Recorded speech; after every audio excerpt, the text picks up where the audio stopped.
तो ये हफ्ता भारत के लिए काफी उथल-पुथल वाला रहा। देखिए, एक तरफ तो अमेरिका के साथ ट्रेड वॉर का मोर्चा खुला हुआ था और दूसरी तरफ देश के अंदर भी हालात कुछ ठीक नहीं थे, संकट गहरा रहे थे। तो चलिए एक-एक करके समझते हैं कि आखिर हुआ क्या। और हफ्ते की शुरुआत ही हुई एक बहुत तीखे बयान से, जिसने ट्रेड वॉर के लिए आप कह सकते हैं माहौल एकदम सेट कर दिया। बयान था, भारत ट्रंप की जिद, हिपोक्रेसी और मूड स्विंग के आगे झुकने वाला नहीं है। तो इस पूरे घटनाक्रम को समझने के लिए हम सबसे पहले देखेंगे ट्रंप के टैरिफ अटैक को, फिर जानेंगे कि भारत का काउंटर प्लान क्या था। इसके बाद बात होगी एक नए वीजा कॉन्फ्लिक्ट की और देश के अंदर जो संकट चल रहे थे उनकी भी। और आखिर में नजर डालेंगे पॉलिटिकल हलचल पर। तो चलिए सबसे पहले बात करते हैं ट्रंप के टैरिफ अटैक की, वो नए अमेरिकी टैरिफ जिन्होंने इंडियन इकोनॉमी में कह सकते हैं एक भूचाल ला दिया था। पता है, ट्रंप एडमिनिस्ट्रेशन ने जो ये नया टैरिफ लगाया वो कितना था? कोई छोटा मोटा नंबर नहीं, पूरे 50%। ये सच में चौंकाने वाला था। और इस 50% टैरिफ का असर सीधा सीधा भारत के करीब 5400 करोड़ रुपए के एक्सपोर्ट पर पड़ने वाला था। सोचिए कितनी बड़ी रकम है ये। देखिए, ये सिर्फ बड़े बड़े नंबर नहीं हैं, इसका सीधा असर आम लोगों की जिंदगियों पर पड़ रहा था। टेक्सटाइल हो, जेम्स एंड ज्वेलरी हो, फर्नीचर, सी फूड, इन सारे सेक्टर्स पर बहुत बुरी मार पड़ी और नतीजा लाखों नौकरियों पर खतरा मंडराने लगा। अब जाहिर है, इस फैसले के बाद पूरे देश में गुस्सा था। आपको याद होगा, एक वक्त था जब भारत में ट्रंप के लिए हवन तक हुए थे, लेकिन अब उन्हीं के पुतले जलाए जा रहे थे, जोरदार प्रदर्शन हो रहे थे। और ये तनाव सिर्फ टैरिफ तक ही नहीं रुका, अमेरिका की तरफ से तीखी बयानबाजी भी शुरू हो गई। ट्रंप की जो ट्रेड एडवाइजर थे, पीटर नवारो, जिन्हें कई लोग इंडिया के खिलाफ अमेरिका का अटैक डॉग भी बुलाते हैं, उन्होंने कहा कि भारत रूस से तेल खरीदकर यूक्रेन वॉर को फंड कर रहा है और ये भी कहा कि इंडिया को एक डेमोक्रेसी की तरह बर्ताव करना चाहिए। तो सवाल ये उठता है कि इस आर्थिक दबाव से निपटने के लिए भारत की तैयारी क्या थी, भारत का काउंटर प्लान क्या था?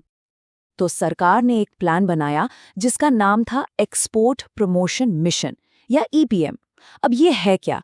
देखिए, बहुत सिंपल भाषा में समझें तो सरकार ने तय किया कि जो इंडस्ट्रीज इससे प्रभावित हुई हैं उन्हें लोन, गारंटी और ब्याज में छूट देकर मदद की जाएगी, ताकि बिजनेस को जो नुकसान हो रहा है उससे वो निपट सकें।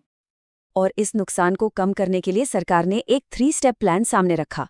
पहला, ट्रेडर्स से बात करके ये समझना कि असर कितना गहरा है। दूसरा, एक्सपोर्ट प्रमोशन मिशंस यानी ईपीएम्स तैयार करना। और तीसरा, एक्सपोर्ट और इंपोर्ट दोनों के लिए सप्लाई चेन को ज्यादा फ्लेक्सिबल बनाना।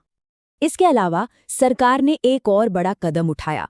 जो कॉटन पर इंपोर्ट ड्यूटी लगती थी, उस पर छूट को और बढ़ा दिया गया। अब इसके पीछे ना एक डबल स्ट्रैटेजी थी। एक तो ये कि हमारी टेक्सटाइल इंडस्ट्री, जिस पर बहुत मार पड़ी थी, उसे सस्ता रॉ मटेरियल मिल जाए, और दूसरा ये अमेरिकी कॉटन एक्सपोर्टर्स के लिए एक डिप्लोमैटिक मैसेज भी था।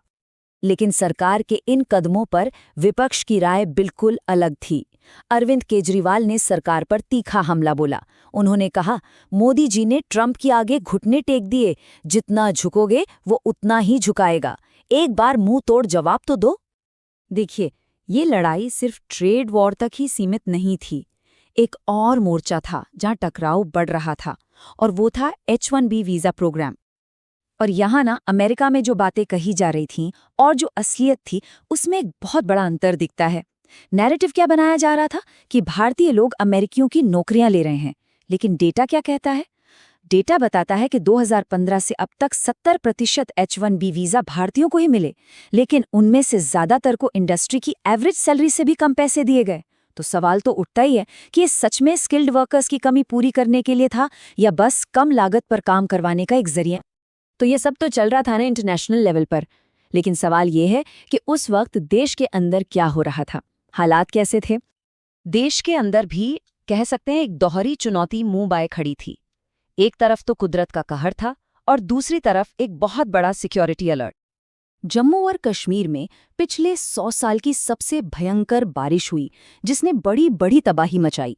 इस बाढ़ में 41 लोगों की जान चली गई, जिनमें से कई वैष्णो देवी जा रहे तीर्थयात्री थे। 5000 से ज्यादा लोगों को इवैक्यूएट किया गया और सरकार ने पीड़ित परिवारों के लिए मुआवजे का भी ऐलान किया। और इसी कुदरती आफत के बीच देश में एक बड़ा टेरर अलर्ट भी जारी हो गया। रिपोर्ट्स के मुताबिक जैश-ए-मोहम्मद के 3 संदिग्ध आतंकी नेपाल के रास्ते बिहार में घुस आए थे। पुलिस ने उनके स्केच भी जारी किए और उन पर इनाम का भी ऐलान किया। और अब आखिर में बात करते हैं इस हफ्ते की बड़ी राजनीतिक हलचलों और विवादों की कि पॉलिटिकल फ्रंट पर क्या-क्या हुआ। बिहार में एक राजनीतिक विवाद खड़ा हो गया। यूथ कांग्रेस की एक रैली थी जहां एक व्यक्ति ने पीएम मोदी के खिलाफ कुछ आपत्तिजनक नारे लगाए। बाद में ऑर्गेनाइजर ने माफी मांगी और कहा कि वो नाबालिग था और उसे रोक भी दिया गया था। लेकिन मामला यही नहीं रुका। बीजेपी ने इस पर एफआईआर दर्ज करवा दी तो वहीं कांग्रेस ने इसे ध्यान भटकाने की साजिश बताया।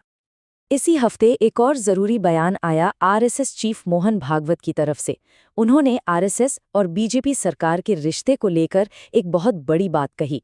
उन्होंने साफ किया कि आरएसएस सरकार की पॉलिसी तय नहीं करती। उनका बयान था, वो राज्य चलाने में एक्सपर्ट हैं, मैं शाखा का एक्सपर्ट हूं, फैसला उनके क्षेत्र में उनका है और हमारे क्षेत्र में हमारा। तो इन सारी घटनाओं को एक साथ देखें, चाहे वो ट्रेड वॉर हो, अंदरूनी संकट हो या राजनीतिक खींचतान, तो एक बड़ा सवाल आखिर में खड़ा होता है कि इतनी तेजी से बदलती दुनिया में भारत अपने आर्थिक और राजनीतिक सफर में आगे का रास्ता कैसे तय करेगा।